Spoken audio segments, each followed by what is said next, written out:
Let's begin with the prayer. Heavenly Father, Divine Mother, friend, beloved God, Jesus Christ, Babaji Krishna, Lahiri Mahashaya, Swami Shri Yukteswar, beloved Guru, Paramahansa Yoganandaji, saints of all religions, we humbly bow to you all. O beloved Lord, help guide us from this world of darkness into thy light, from this world of restlessness into thy silence, and into thy everlasting, ever new bliss. Om Shanti, Shanti, Shanti. We'll have some music. Long I called you, my Lord. Long I called you. Many years I have longed for your sight. Bathe the darkness with tears of devotion, offered candles in prayer to your light. How much longer, friend, must I cry your name? I am yours, ever yours. Will you come? Long I called you, my Lord. Long I called you. Many years I have longed for your sight. Bathe the darkness with tears of devotion, offered candles in prayer to your light. How much longer, friend, must I cry your name? I am yours, ever yours. Will you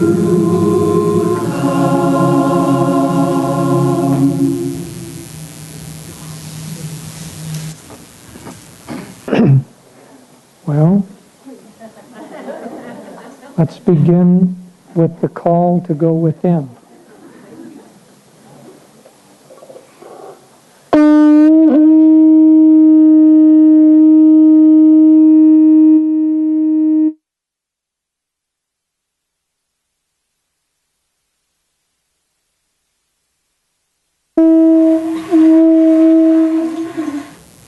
Somehow I'm gripping it.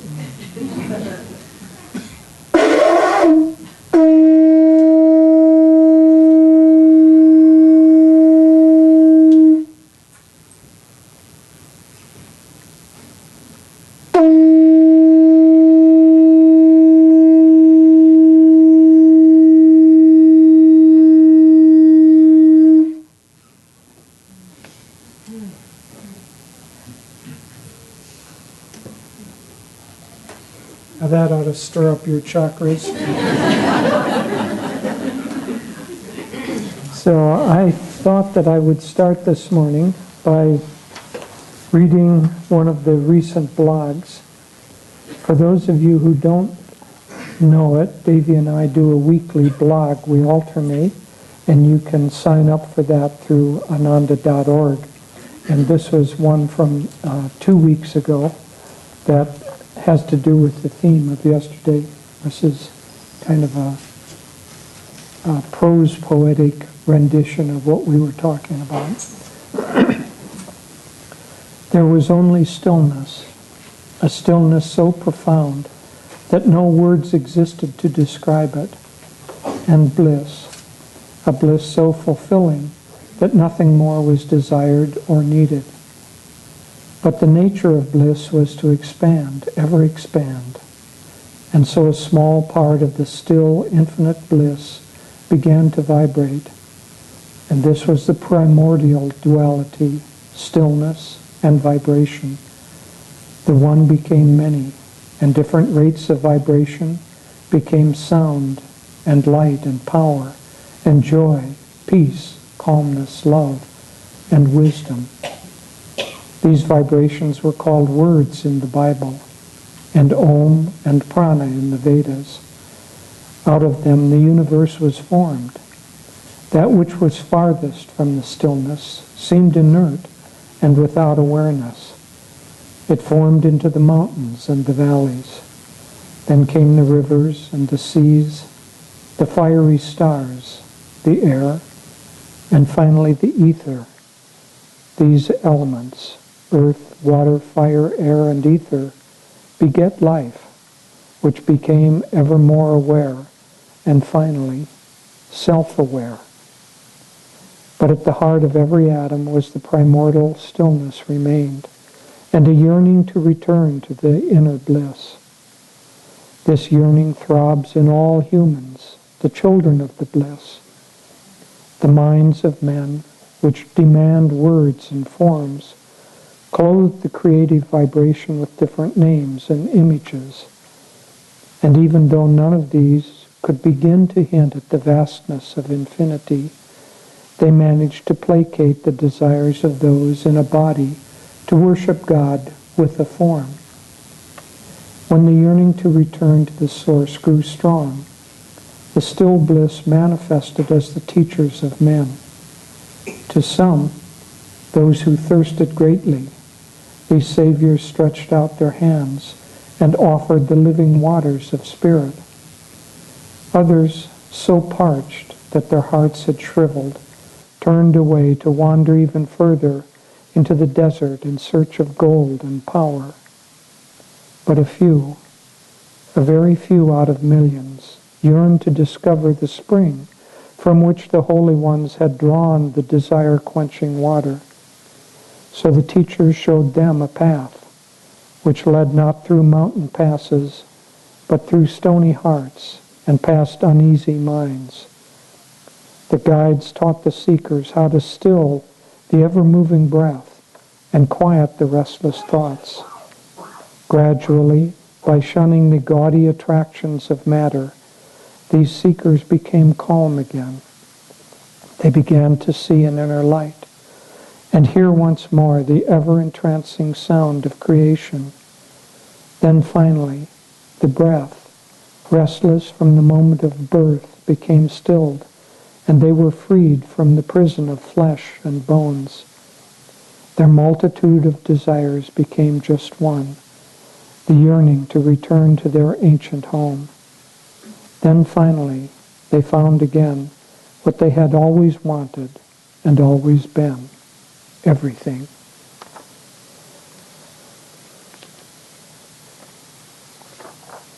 A few people asked, I didn't clearly give the title of this book, so if you want to get it, it's called Purana Purusha, Yogi Raj Sri Sharma Churn Lahiri, and it's by Ashok Chatterjee.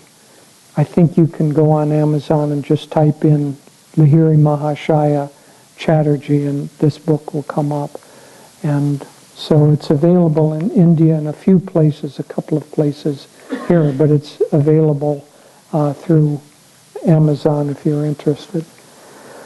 So to recap a little bit from yesterday, so we have the still vibration, which is God, or still prana, which is God, and it's intelligent, and it's blissful, and it's ever existing, and it's ever aware. And a small part of that stillness becomes vibratory or dynamic or kinetic. And that vibratory stillness, that vibratory prana, creates the universe. And the stillness of unity, through that vibration, because the vibration in and of itself is a dualistic vibration. It has a polarity to it, plus and minus, light and dark, and so on.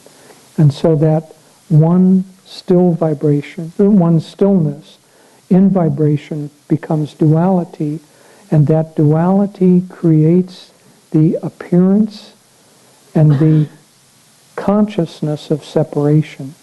Now, there is no real separation, but there is the appearance of it. Just as when we dream at night, there's appearance of separation in the images that come in the dream. But the dream itself is one. And so that restless or kinetic vibration goes out to create the universe, and it also creates us. So our body is formed out of the vibrating prana. And so we could really say that we're not a body, we're simply prana in its kinetic form, in its vibrating form. And that takes on, in fact, a particular way of manifesting in the body. So the prana, when it comes into the body, can be called life force. And that's a valid way of describing it, as long as you don't forget that life force is simply an extension of kinetic vibration. And kinetic vibration is simply a tiny part of still vibration. So as long as you don't think life force is something separate from the creative force, then it's a valid description. The scientists, unfortunately, try to figure out how this comes into vibration without intelligence, without consciousness, and without purpose behind it. And so they have the theory of the Big Bang, which is the explosive power that creates the whole universe. But they have a problem of what happens at the very beginning of the Big Bang. And so they have the concept that they call a singularity. And so all of the matter in the universe has to be brought down to a point that's not just small, but is infinitesimal, that's a singularity, and then it explodes somehow from there. I saw a cartoon one time that someone was testifying at a trial, and the judge was slumped over and sleeping on his desk, and the jurors were all laid back, and they were all asleep, and out of the little mouth of the person testifying was a balloon that said, "And then in the second billionth of a second after creation." And underneath it says, "Unfortunately, Carl Sagan had promised to tell the whole truth."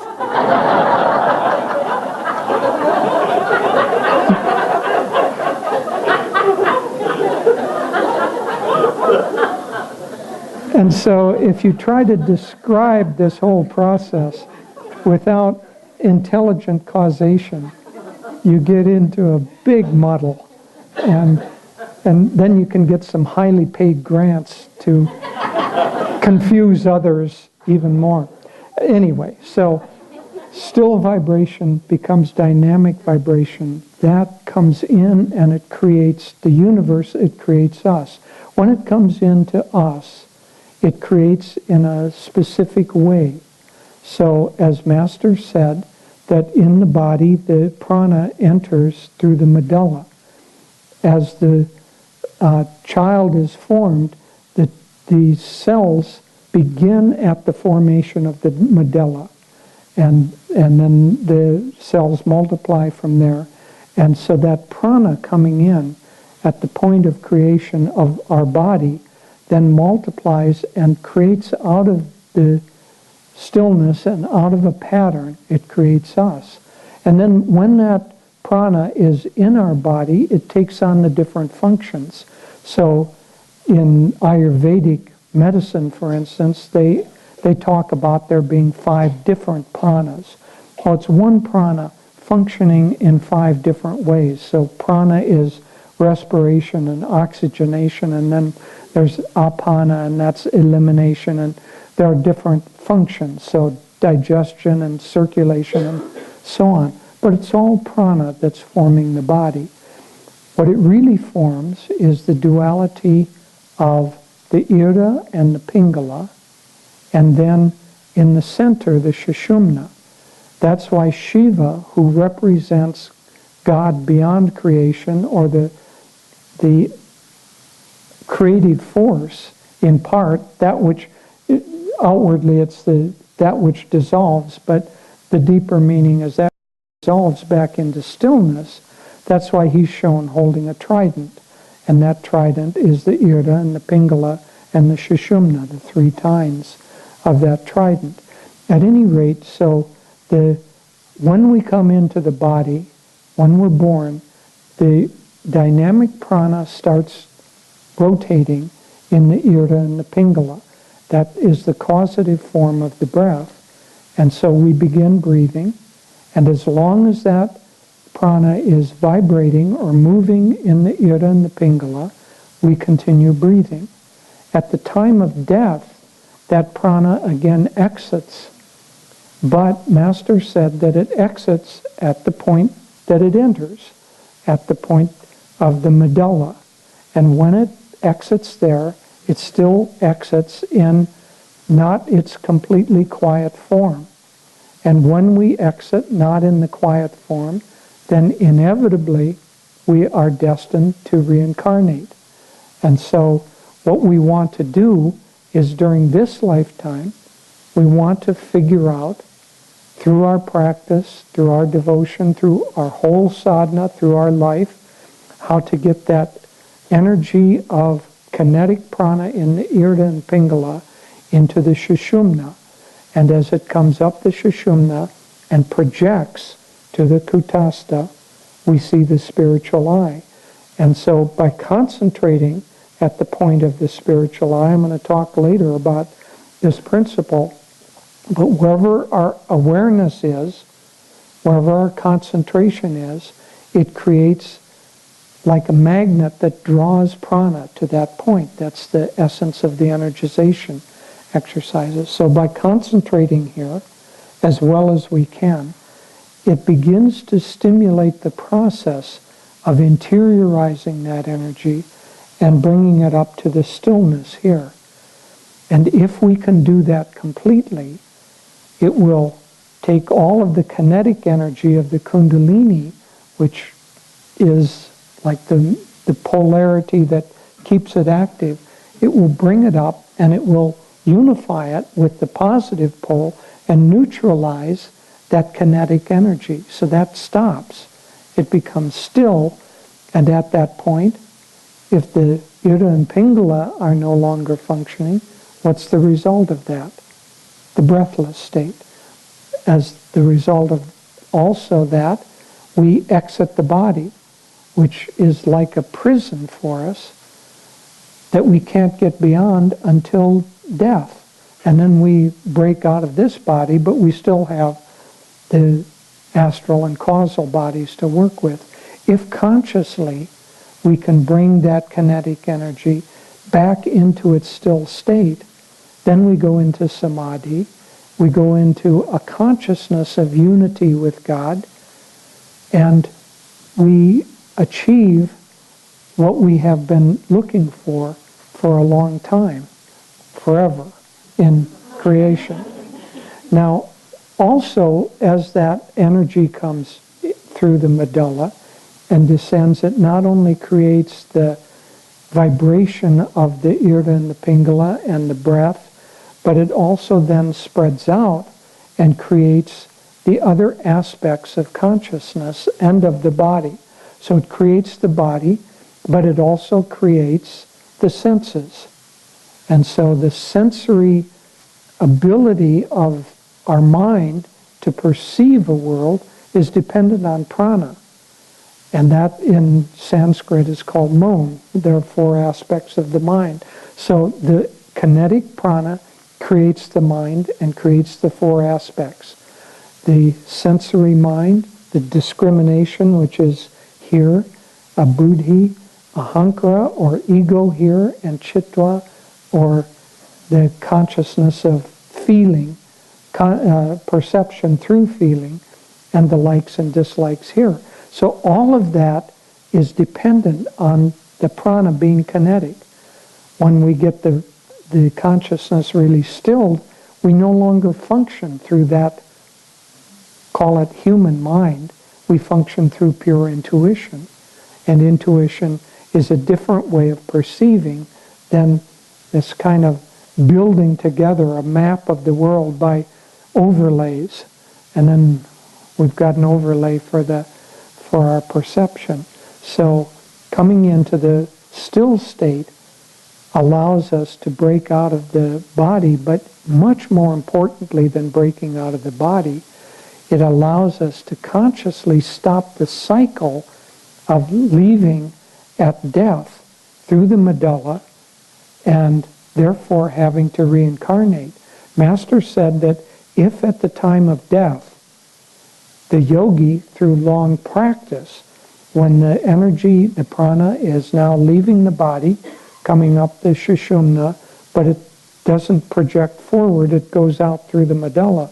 If by long practice in meditation, the yogi can have that prana continue and bend there and go to the still state at the kutastha, then we achieve liberation and we don't have to reincarnate. And so it all works together as one relatively simple system as soon as we have these basic concepts. Now, coming back to this, then the purpose of our spiritual path, one could say the purpose of life itself, is to go from the consciousness of being creatures of kinetic karma to extensions of still karma. But the vast majority of people aren't interested in that. They're enjoying the drama and the circus that is created by the kinetic karma. But then when a person becomes spiritually awakened enough, or as Master said, the agonizing sense of boredom from doing this over and over and over and over and over. Imagine I just said that 1 billion times, and you're like the jury with Carl Sagan. So an agonizing sense of monotony comes in, and we want out of this cycle. And when that happens, then we begin to ask the question, how can I find God? We could substitute, how can I find the still state of prana for that, how can I find God? And what follows from that is how Patanjali started his scripture. When we ask that question, then what does he say? Oh, you've asked that question. And now we come to the study of the science of yoga. Yoga is union. Yoga means stilling the prana that allows the union of the apparent extension, the apparent differentiation that's caused by kinetic prana to become unified and to become stilled. So our whole practice, our whole spiritual path is built around trying to still the karma. I'm going to, in just a moment, go through and review our basic 4 techniques with this in mind. But let me say that it's not just about techniques. Master said that the fastest way to achieve spiritual progress was to keep the consciousness at the point between the eyebrows. You can read that in his writings. One of his disciples, a man who was working in the print shop, decided he'd give that a try. And he kept his consciousness there very strongly for several days. and the life force began to withdraw from his body, and his hands started to become a little bit numb.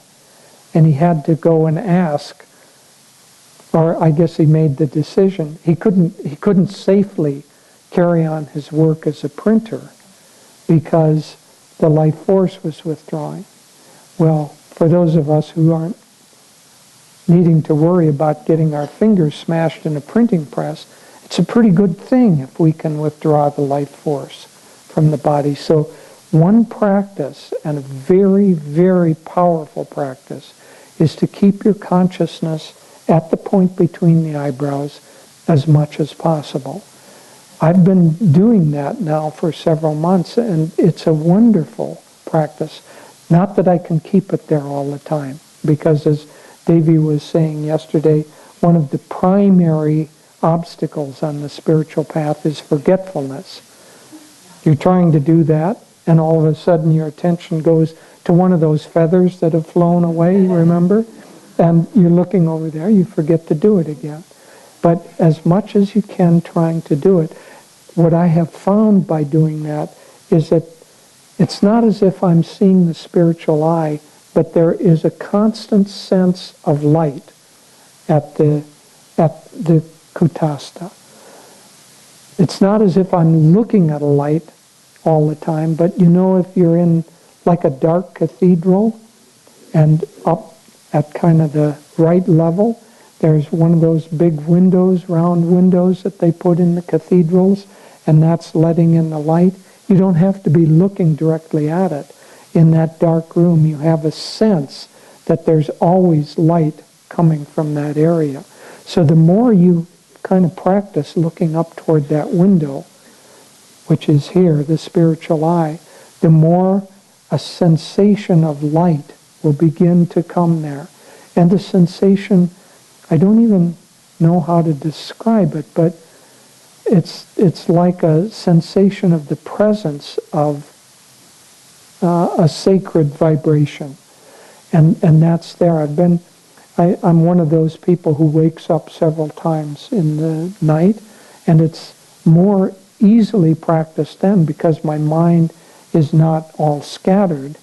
And so when I start to go back to sleep, I don't just try to go back to sleep, I try to visualize or feel the light there and feel like I'm going into that.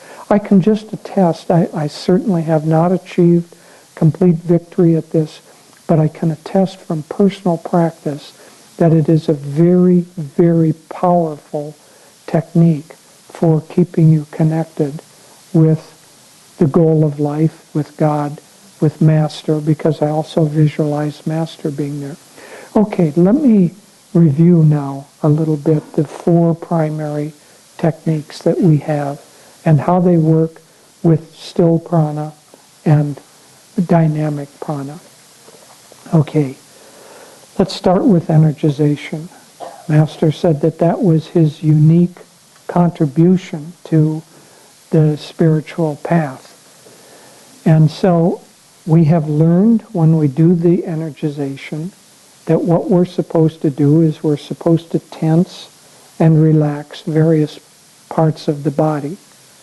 And as we do that, we are supposed to feel, or if we can't feel, visualize that a flow of energy is coming from the medulla to that part of the body. And so what we're doing is we're taking the source, or we're plugged in to the universal prana, where our body is plugged into that, and we're sending that under our conscious control. And this is very important. Under our conscious control, we're sending that to a particular part of the body.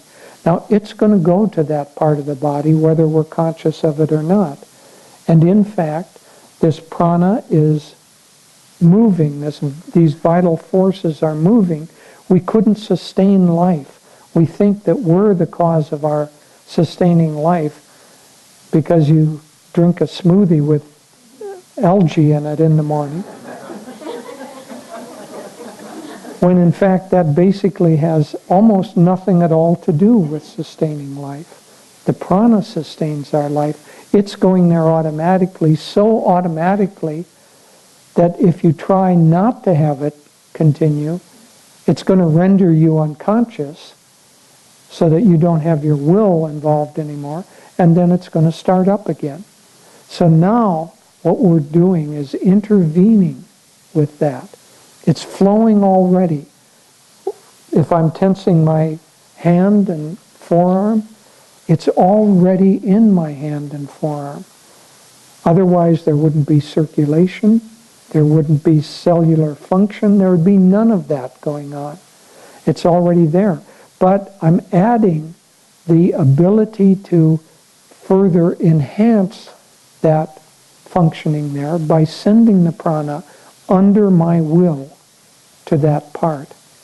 And so by combining your attention and your will and sending it to that part, you enhance or create more prana than was there when you were not conscious of it. How much more?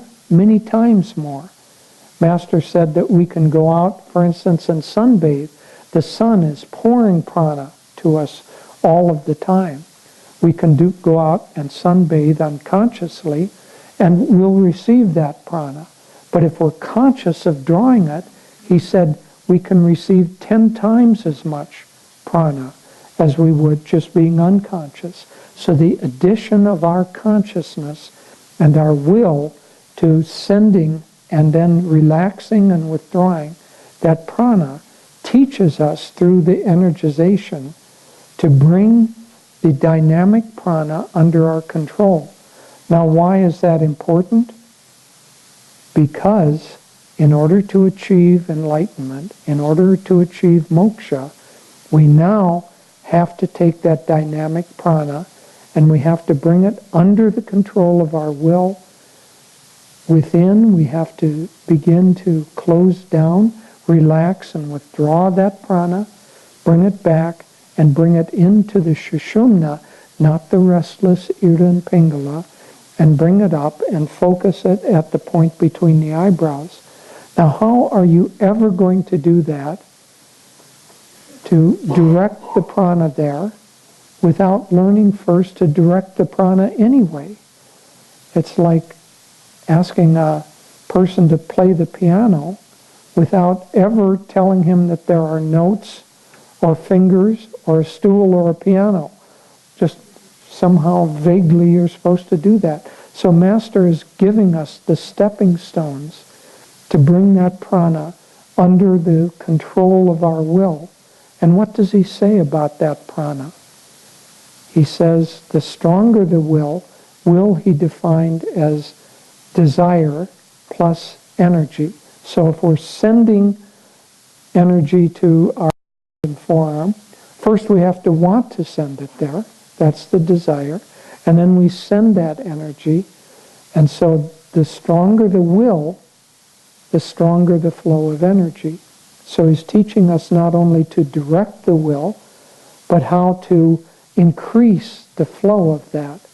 And so then, when we begin to meditate, having practiced the energization exercises, we already have, 90% of the battle?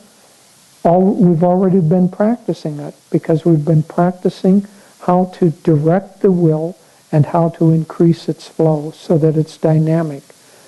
And so those people who say, oh, I kind of don't practice the energization exercises because I go to the gym and I can get strong enough at the gym, or I run, I don't need to practice energization, or I'm too lazy to practice energization, or I forgot, you know.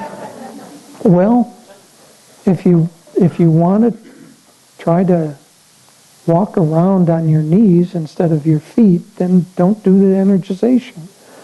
But if you want to do what you can to really get to the point where you're free from the reincarnational cycle to achieve moksha, then do what the Guru has given us. We had something that was very, very interesting yesterday. We get this newsletter from the Anandamori Ma organization through Mangalananda, if you know him. And almost always, I've gotten it for years, almost always it starts out with a story of someone recounting personal incidents of time with Ma. But yesterday, the whole thing was about prana. And she recommends one of the practices very strongly, that you do mantra or that you do chanting and think of God so that your consciousness is turned to God. But yesterday she was saying it's even more effective if you do it in relationship to the breath. And so that if you are doing a chant, and she talked in fact about Hong Sa, if you're doing that, do it with the breath. And so the whole article, it was like Ma saying, I want to join in.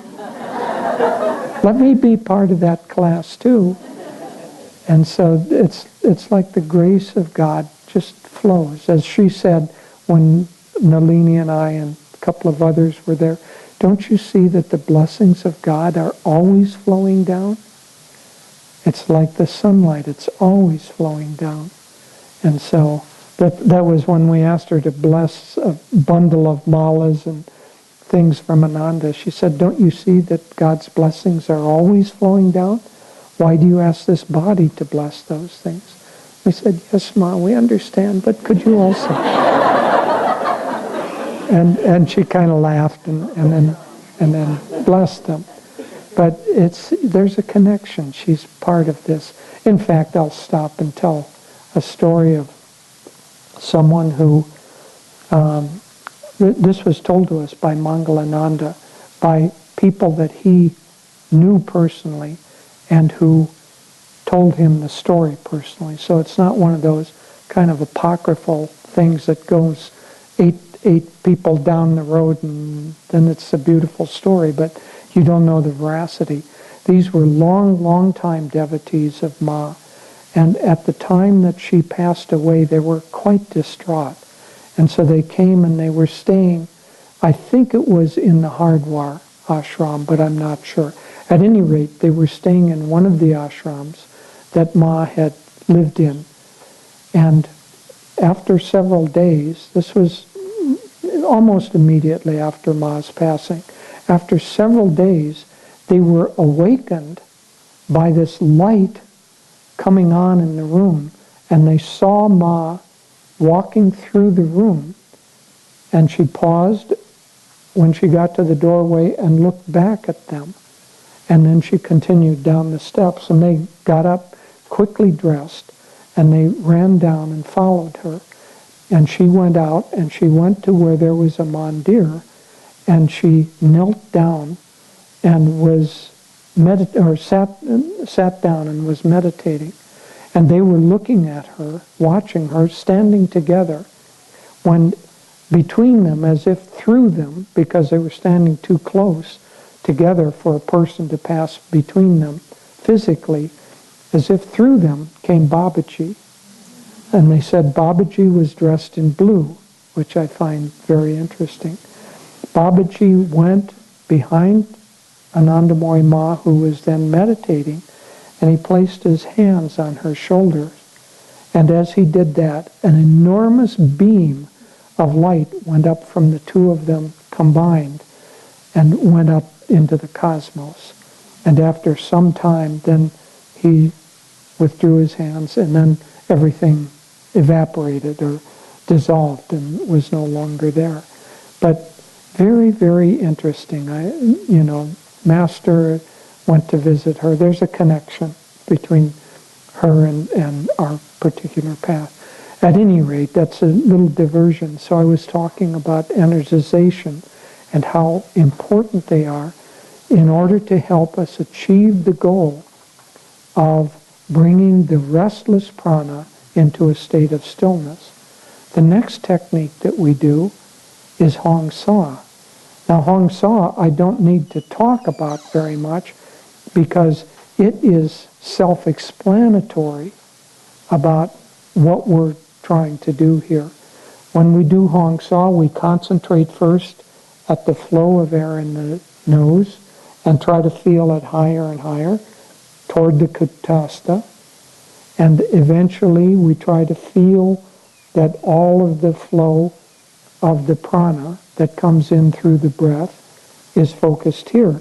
Now we focus outwardly on the breath because if the technique said focus on the flow of prana through the ira and the pingala, how many of us here could actually do that? We can't. So it says focus on the outward breath because the outward breath and the ira and pingala flow are connected. And so we focus on that and we bring that consciousness of the flow of kinetic prana to this kutastha. And we do that as deeply as we can. And we combine that with Hong Sa, which is a bija mantra that is meant to still the flow of prana in the ira and the pingala and to bring it into the sushumna. So that technique is not obscure at all. It is a kind of a encapsulation and a condensation of exactly what we should be doing. Now, a third technique that we have kind of in our teaching course is Om, but Om is a little bit separate. I'll come back to Om. We give it in discipleship because we want people to prepare their consciousness to keep drawing the consciousness inwardly. And so listening to Om is listening to the vibration of the kinetic form of prana. And as Bharat's book talks about it, as Om is the projection of love, because it's not only bliss that's projected, but it's love. It's the song of love that's projected. And by listening to that, it begins to dissolve the outward manifestation and bring it more and more inwardly. I'll come back to that in a minute. Then, so we've got energization, and we've got Hong Sa, and then we've got Kriya. And Kriya is specifically, and as I was talking yesterday, the most central of all the techniques that have been given to mankind to gain control over restless or kinetic prana and bring it into the sushumna. So even though we're using a breathing technique, and as long as the outer breath is going, there is a movement of energy in the ira and pingala. Even though we're doing that, we're trying to, by visualization, by feeling, we're trying to bring it into the sushumna. And especially at the end, through Jyoti Mudra, we're trying to bring the focus completely into the kutastha, the energy completely focused at the spiritual eye. Now, it is the most central of the techniques of bringing that energy inwardly. And by magnetism, remember, wherever our attention is, that's where the prana flows. So if you want the attention to be, if you want the prana to be inward, then you put your will and your attention inwardly. If you want the prana to be outward, then you put your attention outward to the world and to the things around you. And so in Kriya, to the extent that we can, our whole consciousness, our whole attention, all of our will should be on internalizing the energy and bringing it here. And Lahiri said that Kriya is the solution for all of the problems. Why? Because everything that we think of as a problem comes because we have an ego. Who else is the problem occurring to if not to us? Or our reactions to it. And why do we have an ego? Because the prana has become kinetic, and as part of the kinetic flow, it creates a mind that has as its one of its components ahankara, or ego. And so we can't get rid of the ego by using the ego to say, I'm going to get rid of you. We have to use something else. What do we use? We use the ability to pull the plug on the energy that keeps the ego functioning. And that's the practice of Kriya Yoga.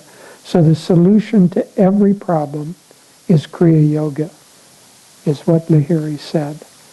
And it's hard to tell that to somebody who's concentrated way out there and thinks that their happiness comes through whether the stock market goes up or down today, and to tell them the solution to that is to practice Kriya. They wonder if you're giving them a magic formula for a new investing technique. But it's a little different than that.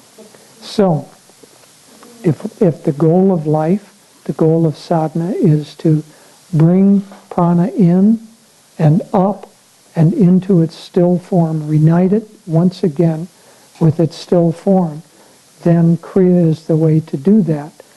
Now, Swami was careful to point out that when we go into the still form of prana, or when we leave this body and leave this ego, we do not cease to exist. Because one of the anxieties or fears, as Devi was talking about yesterday, is that if we do this technique, I'm going to cease to exist. And all the things that I hold precious, they're going to cease to exist too. That's part of the dialogue with Arjuna and Krishna in the early part of the Gita. That's why he says, I better not meditate because I don't want to kill all my relatives, my cousins, my beloved teacher, my grandfather, all of these people. I don't want to kill those off. All of those, Master explains, are us reluctant to kill off our tendencies because we equate our existence with our tendencies and our attitudes and our past and our history and our memories and all of that. We aren't that.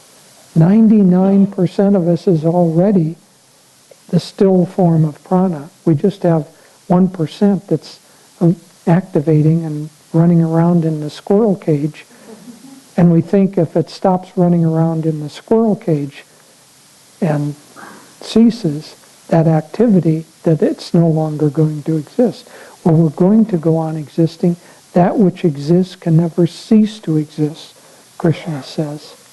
And so when we go into the still form, we do not cease to be an I. There's still the sense of I am. That I am expands. And so as Master put it so beautifully, I, the cosmic sea, watch the little ego floating in me. And so we become the whole of everything. And yes, we can watch the little ego, which is the little kinetic form. If it's still got a duty to be in this world, then it's going to be in this world. We can watch it, but in that still state, we don't lose anything, we gain everything. And so that's the goal of what we're after. So the practice of all of these techniques, finally Om, because listening to Om, if we internalize that, and if we really can get behind that vibration that creates the kinetic form, then that kinetic form dissolves. And I don't know whether it was Lahiri. I think that Lahiri at one point said that man's only duty is listening to Om. Man's only duty is dissolving the kinetic activity of prana. Kriya is the solution to everything. So coming to the stillness. Now, if during our lifetime we practice these techniques and we bring prana under our control and we're able to still the breath and bring the concentration here, and we're able to actually bring the energy in so much that we achieve the state of pranayama, and that internal state shuts off the sense telephones, the state of pratyahara, and we're able to concentrate deeply here, then what happens at the time of death? When the energy begins to withdraw, instead of it unconsciously leaving at the medulla, it bends, it goes forward, and it reunites with the still state, and we are then released from bondage. We're released from the necessity to incarnate. Now we may, as Anandamoy Ma said, we may still incarnate a few more times because we've got some past karma to pay off, but we've pulled the plug on the fan and it's just kind of winding down.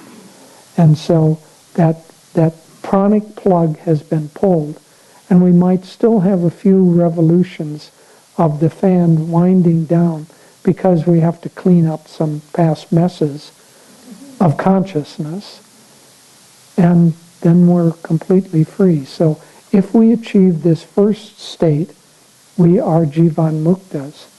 And Swami said that that means freed while living.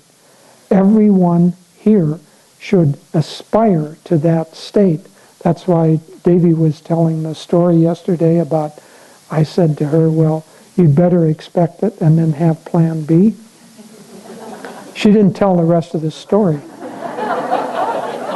which I'm going to tell now. We were then, some time later, a year or two later, we were in Seattle giving a Sunday service, and Devi mentioned that, and then went on to finish the Sunday service. And I got up and I said, for those of you who may not know me, since we don't visit all that often, for those of you who may not know me, I'm Plan B.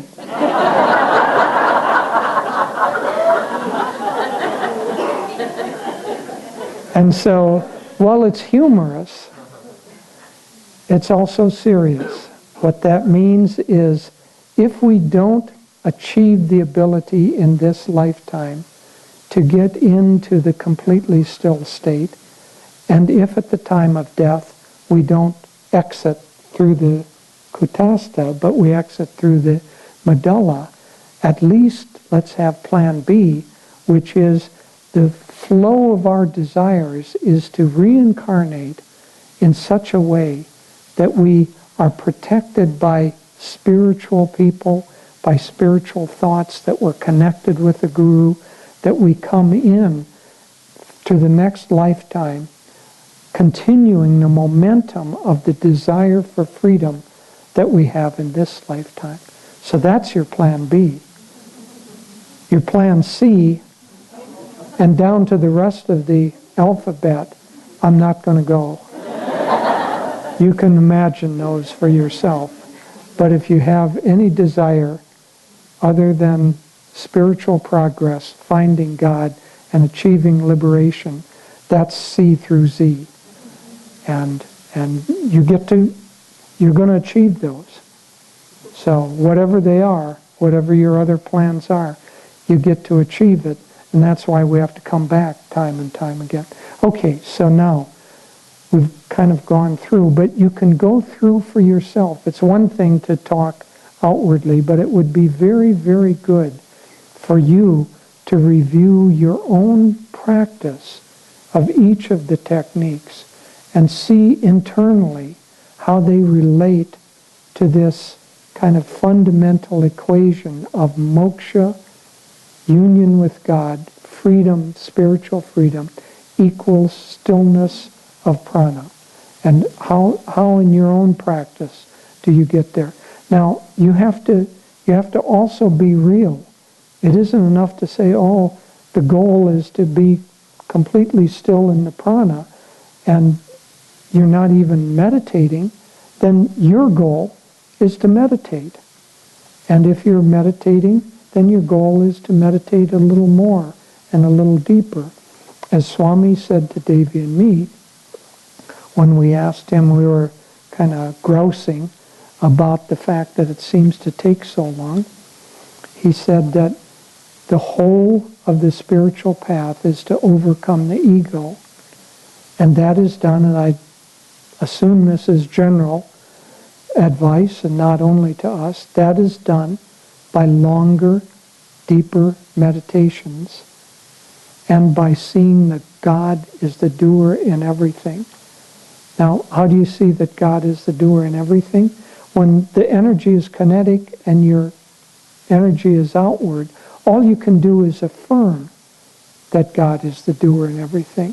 Yes, God is Willow, and Willow does things, but it's really, let me remember, oh yeah, it's really God that's in Willow that's doing those things. When I do something, I've got to remember that it's not me, it's not the ego, it's not ahankara, it's not the daima, it's God who's, and you can approach it. You're trying for it, and that alone is good.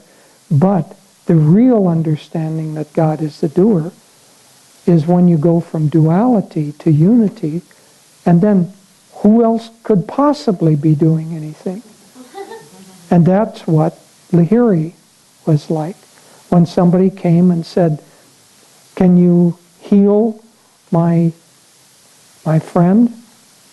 Lahiri said, "I don't have any healing powers. I can't heal anybody." And then the person rephrased it and said, "Can God through you heal?" Oh, well, that's a different question entirely. Of course, God can do it. I'll tell you one quick story. I've got to end and give Devi some time here. But one quick story of Lahiri and healing. Lahiri had 2 sons and 3 daughters. And at one point, one of the daughters, the middle daughter, got very ill with Asiatic cholera. And she was married at the time and living in the household of her husband. So Lahiri's wife came to him and said, "Please, our daughter is at a very serious state. Can you give me something that will help heal her?" And so Lahiri instructed her to take a certain kind of a nut and add 3 peppercorns and grind that together and give that to the daughter.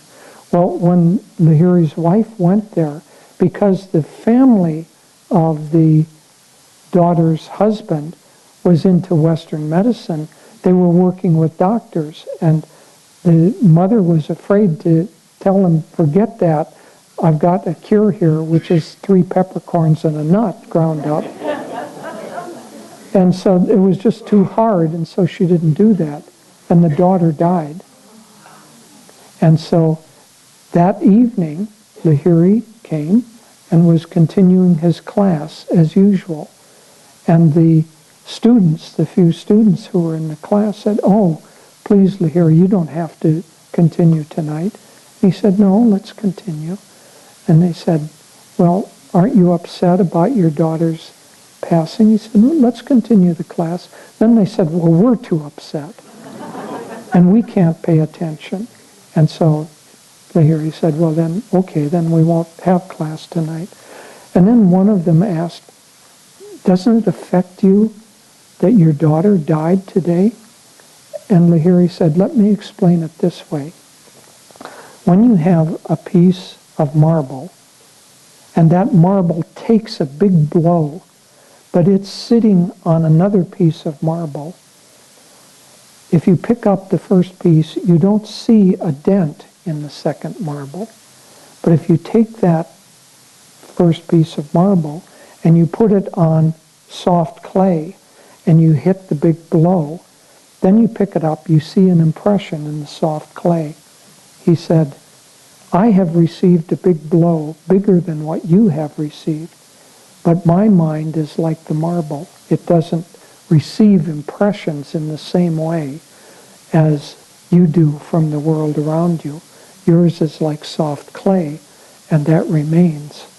And so when we go into these exalted states, it also conveys to us the power to function in this world in ways that we cannot even imagine from an egoic standpoint.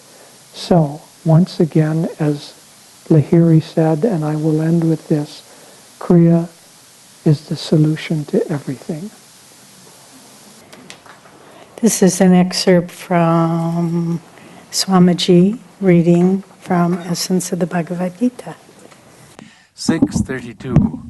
O Arjuna, the best yogi is he who feels the needs of others, their sorrows, their joys, as though these were his own. 633. Arjuna said, O Madhusudana, Krishna, owing to my restlessness, I've achieved no lasting results in the attempts you've taught me to steady the mind. 634. Verily, Arjuna continued, the mind is restless, tumultuous, madly stubborn. O Krishna, I consider it to be as difficult as to master the wind. Consider how in Autobiography of a Yogi, Paramhansa Yogananda, as a disciple in his guru's ashram, said one day of his meditative efforts, my disobedient thoughts scattered like birds before the hunter. That was the very day his guru gave him his first experience in cosmic consciousness. It is common to lament the slowness and difficulty of one's spiritual efforts. Heroic courage is needed to win in this most challenging, but also quintessentially important of all struggles. Many devotees, after a little effort, flee the scene, returning to the life they lived before. Incarnation after incarnation, they try, fail, then return. Perhaps they return with renewed will to try again, but often they struggle against discouragement and disappointment. A common lament is, but it's so difficult. Well, of course it is. Can the pearl of great price be won without serious effort? Yet there simply is no alternative. Whoever puts his hand to the plow must finish the job, as Jesus Christ put it in Luke 9:62, not looking back, or he won't be fit for the kingdom of God. Let him tell himself that even in the effort to succeed, he is already among the elect of mankind. Few, indeed very few, have acquired the good karma to know that finding God is the only goal of life.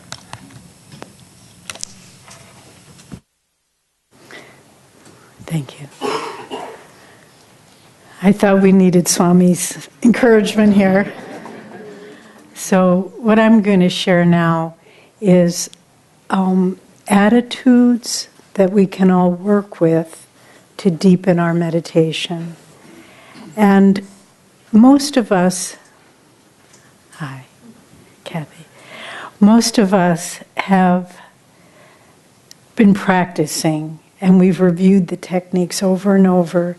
But as I began thinking about this subject and reading what Master and Swamiji have said, I think a new image, a new paradigm began coming into my mind of how we can approach meditation that I hope will be helpful for you. It was very helpful for me. First of all, 4 points I want to touch on. The first one is if we want to transcend the ego in meditation, we have to approach meditation not from an egoic point of view. And what does that mean? It means we can't think, I am meditating, I am making an effort, I am making progress, or I am not making progress. But we need to see meditation. Yoga, after all, we all know this, means union. So we need to approach meditation from an egoic, transcendent place. I'm not doing this, but God is doing it through me. So if we approach meditation from the point of view of it's the meeting point between our consciousness, our effort, and God's effort on our behalf, it's that point where they touch. That's what meditation should be. And if we practice meditation in that way, we are already on our way to breaking out of ego. So it was like a revelation to me when I thought of that. Not to think, I am doing this, but I am sitting here to allow God to make His presence felt, to guide me in my practice of the techniques. Because after all, we need to understand, we touched on this yesterday, the Guru is not here to give us things to do, merely to discipline us, merely to show us our mistakes, even merely to work out our karma for us.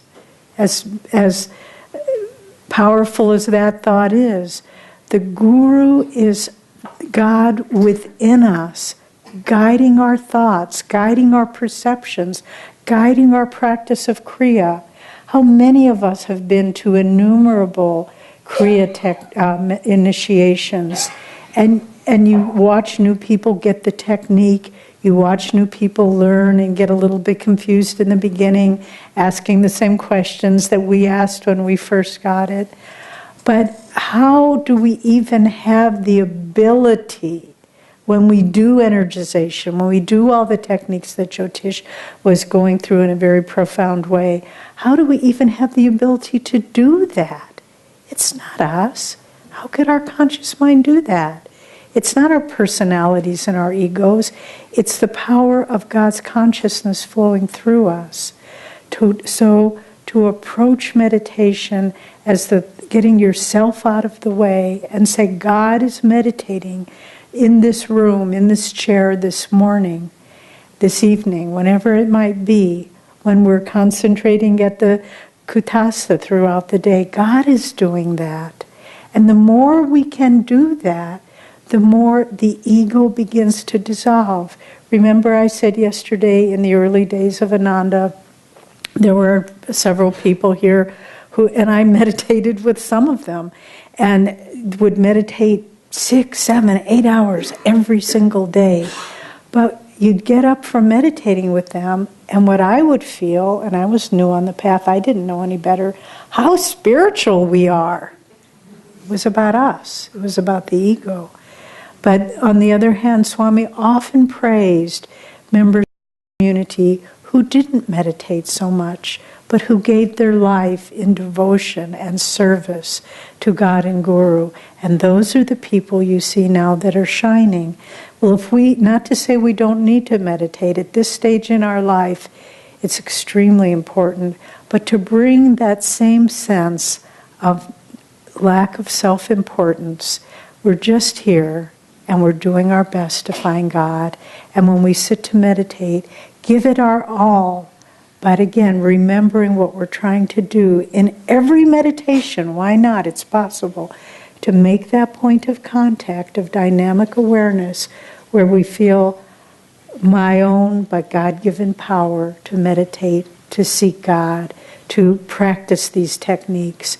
And the more we can do that, the more our depth and our ability to break through to subtler and subtler levels of awareness will be ours. Now, yesterday also, Jyotish was talking about the 4 paths of yoga and how Lahiri interpreted them in a deeper way. And I'd like to, so this is the second point I want to touch on, I'd like to look at the 4 paths of yoga as applied to deepening our meditation. So first, of course, is karma yoga. And Lahiri explained in the most profound sense, that's the practice of Kriya. And Devarshi sent us a very interesting little passage that someone had sent him. Devarshi is a wealth of sort of esoteric information about Kriya that people send him all this. But the root of, the Sanskrit root of Kriya, you know, it says in the autobiography it means to act, but actually it has a subtler meaning. Kriya means that action which ends all action, whereas karma means that action which perpetuates more action. But in this context, I would like to, for us to deepen our meditation, let's think about meditation as action, albeit, could you get me water? Thank you.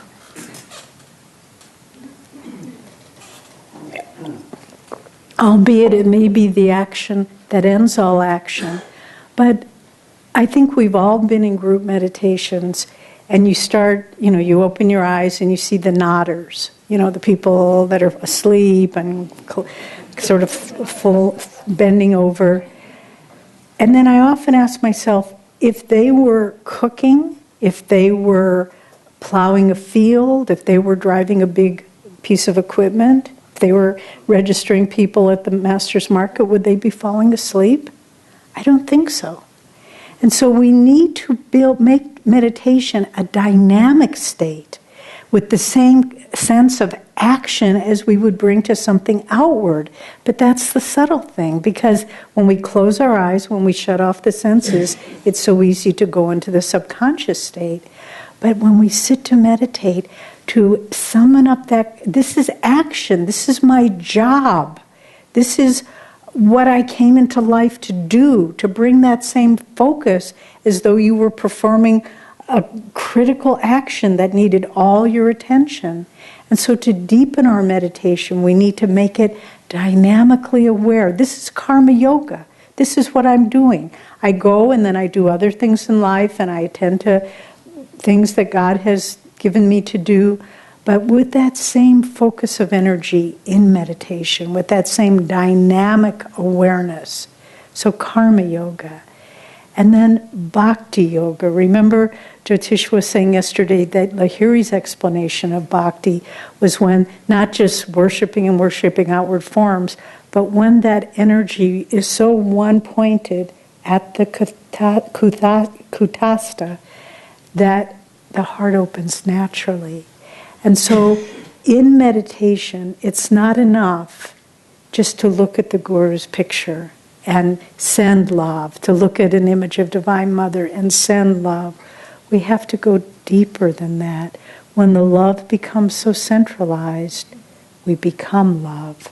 That's the story that Swami would tell us about the devotee who was sitting there throwing flowers on the image of his Guru, and then at a certain point he had such a profound realization, and he began throwing them on his own head. And he said, I, the cosmic self untouched by this body or personality, is that which I have been worshiping.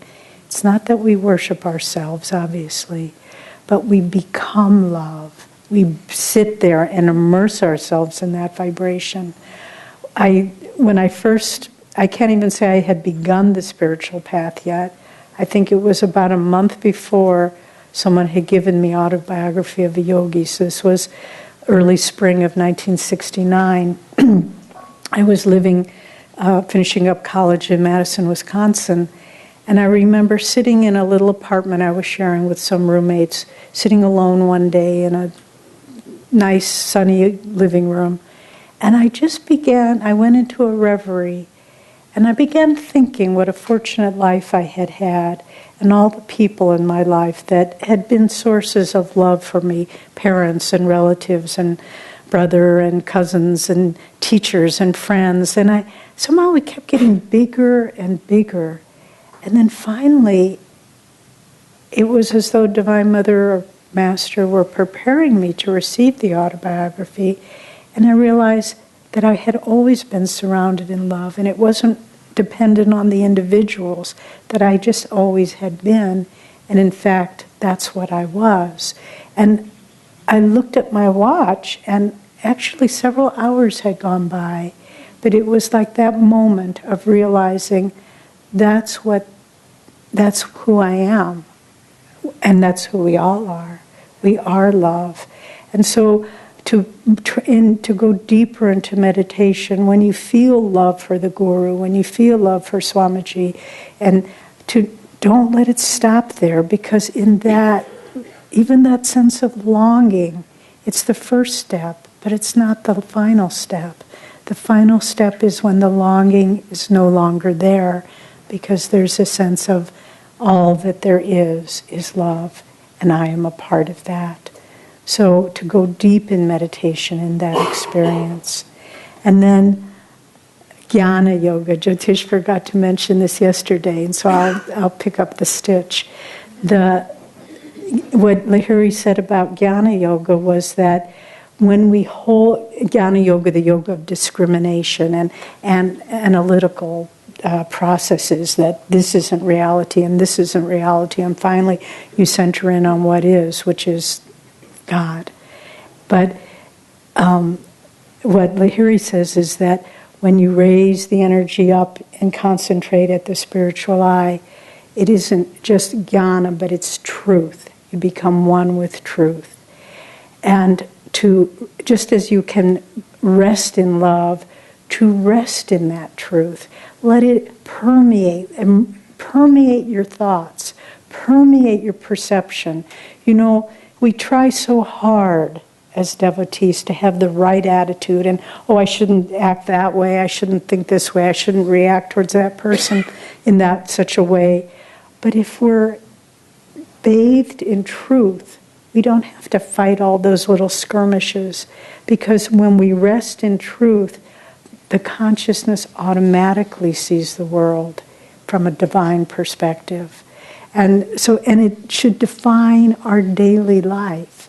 It should define how all of our actions, that resting in truth. And then we don't have to, we don't have to fight the little skirmishes.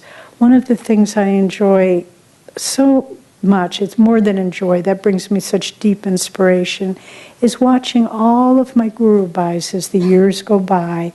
It's, Swami said that this spiritual community life is like throwing a lot of rocks in a tumbler, and all the little rough edges get knocked off and they become smooth and beautiful. Well, watching all my Guru Bhais, and I mean this sincerely, it's a source of unending inspiration for me to see how people are transformed, and all the little funny personality kinks and reactive processes and prejudices and likes and dislikes, they just melt away. They're just not so, they don't have such a strong grip on us. This person did a wrong thing to me and I'm going to get back at that person. We could spend our whole life that way, but we're not going to find God. And if you want to find God, then how much better just to rest in the truth of God's greater reality, where we see everyone as a part of a greater whole. It's not that we're naive and we don't see mistakes or things that shouldn't have happened, but like the image of Lahiri, such an important one. Yes, we see it, but it leaves no impression. We move forward. And that is, as Hamlet said, a consummation devoutly to be wished. To just move through life, whatever blows are ours to take, but because our consciousness is rooted in the eternity of truth, we move forward without having deep impressions and reactive processes infuse our life. And then finally, Raja Yoga, which is the blend of all of them. And this is important in our meditation. Lahiri said that Raja Yoga is the movement, of the practice of all the techniques that enable us to hold our consciousness there. But I would like us to consider Raja Yoga, kingly yoga. We were, just as a little humorous aside, we were playing with a Russian translation program on the computer some years ago to see if we could use it to translate emails from Russian that we would get at the Sangha office. And so we did some tests, and we typed in Raja Yoga to see what it would say. And they translated it as SARS Yoga. So it's not SARS Yoga. But if we are able to rest to first Karma Yoga, dynamically bring our focus in meditation, rest and immerse ourselves in love, in truth, to bring our awareness to a high superconscious place, then, and this is the important thing, to build a bridge from that state to our conscious, active life. And so there isn't a dichotomy, I've got to go and do so many things, and how can I meditate? we carry with us that thread. And in everything we do, we try to refer it back to the superconscious state. And if we do that more and more, then that bridge becomes something we're easily able to span. And it isn't like, oh, okay, here I am, I had a lovely meditation, but now I'm all in a tizzy because so-and-so didn't do something or other, or did something or other, whatever it might be. But if we can build a bridge, one thing that we try to do is when we get up from meditation, to do little things that are simple, that like making the bed, putting away laundry, making breakfast, and keep our mind in that uplifted state where our conscious mind doesn't have to be so busy yet, and then try to keep extending that further and further into the day and into our activities. And then when we pick up meditation again, we haven't really left it. We've always been there, and we can go deeper. And then, it's a wonderful building, expanding circle that the more when we go deeper in meditation, we're able to carry that on into daily life. When we carry that on into daily life, we're able to quickly go deep in meditation. So it's so helpful to think of these things. Swami also stressed the importance of trying to hold on to the experience when we break through to new thresholds in meditation. So when you're meditating and all of a sudden you feel peace, you feel oneness with that love, you feel oneness with that truth, don't just jump up and say, wow, I had a good meditation. Remember, God's meditating through you. He may have something far more to give you. But if you're thinking, this is my call, this is my choice, I'm done, my time's up, make this your first priority. Remember, Swami told the story, I can't remember if it's written down, but when they were building Encinitas and they were pushing against an opening date and they were behind schedule and they were trying to get those columns done in Master's lifetime with the lotuses on top, there was one man who was in charge of the project, and it was the final day they had to finish that project, and he didn't show up to lead the crew. And so they were scrambling and trying to get it done. Finally, he showed up several hours later. Master was there waiting, and he said, "Where were you?" And he said, "Master, I was meditating." But he was truly having a deep breakthrough meditation. Master said, "Oh, okay, that's good." That was more important. So look for those breaking through to new thresholds. Don't always think, well, okay, I do Hang Sa and this is what happens. I do Kriya and this is what happens. Expect the unexpected. Expect God to come any moment. And then, as Swamiji said, and then make a dash for the infinite. So look for the breakthrough moments. Look for the new thresholds and make them dynamic to your awareness. Don't just say, oh, something happened then. Say, what happened and what did I experience and how do I retrace my steps and how do I magnetically draw God to help me experience this again. And then finally, we've been talking about setting the goal of becoming a Jivan Mukta in this lifetime. Well, we all know that many of us, every year at New Year's, we write our goals down. And when you look at them year after year after year, it's a little embarrassing because they're always the same. And don't I ever change? And then, let's say you say, I'm going to meditate every day at noon, and then you go on a trip and there's no way you can meditate at noon, so you abandon that goal. But if we can not set the goal as specific things, I'm going to do this and this and this, and then when I don't, I throw the whole thing up in the air, but set the goal as an inner goal. My inner goal is to find freedom in this life, and every choice I make, every word I speak, every reaction that I have, I will try to let that support my goal. And so if it's, you feel the tendency to step out of that divine truth that you felt in meditation, step out of the bubble of encompassing love, remember, you can do it. Of course you can. We all do it all the time. But then when you sit to meditate, it creates a ripple in the consciousness, and you can't go deep. And so all of our actions, all of our thoughts need to support the inner goal. And then it all comes together in a beautiful whole. God has been doing this through us throughout this lifetime, probably many lifetimes. And now He's calling us home. And we can do it with the gifts and the teachings, the spiritual support of community, and most of all, the grace of Guru. And we'll talk about that more tomorrow. But some years ago, Swamiji gave out as a Christmas gift a print of a photo he had taken. Beautiful clouds with the sun, beautiful lighting on it. And the quote, this was a quote from one of his books, The Secrets of Meditation.